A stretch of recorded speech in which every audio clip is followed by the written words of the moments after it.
واه تازه او د خوشحالۍ څخه ډک خبر د لر او بر د ولس په زور منظور پښتين نن له زندان څخه آزاد شو. دا چې دا څو وخت او څو بجو باندې له زندان څخه خلاص شوی دی، ویډیو را سره تر پایه پورې وګورئ. ګرانو لیدونکو السلام علیکم.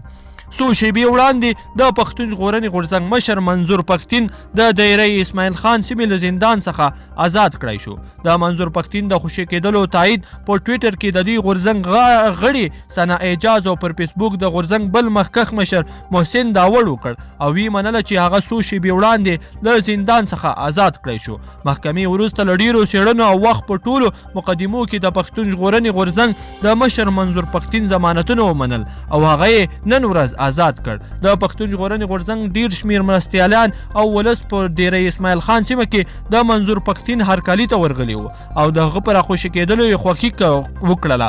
د منظور پښتين پر خوشي کېدلو سره محسن داوړ هم پر یو پوسټ کې ټولو پښتنو ته مبارکي ویلې ده او دا یې لوی ګام بللی دی چې مبارزو وروسته منظور پښتين آزاد کړی شو. د منظور پښتين وکیل سید اختر هم وایي چې نن د ډیره اسماعیل خان په محکمه کې د منظور په حق کې د وروستۍ مقدمې ضمانت هم ومنل شو. سید اختر وایي چې ریاست نورې مقدمې په منظور پښتين ثابت نه کړې چې له همدې امله نن آزاد کړ. د منظور پښتين پر خوشي کېدا سره په لر او بر کې ګڼو پښتنو خوښي ښودلې ده او د هغه خلاصون د پښتون ژغورنې غورځنګ لپاره یو ستر بری بللی دی. په ټولنیزو رسنیو کې په خپره شوي ویډیوګانو کې هم ښکاري چې د منظور پښتين هرکلي ته ګڼې ګوڼه جوړه شوې ده او په سلګونو خلک ترې راټول شوي دي.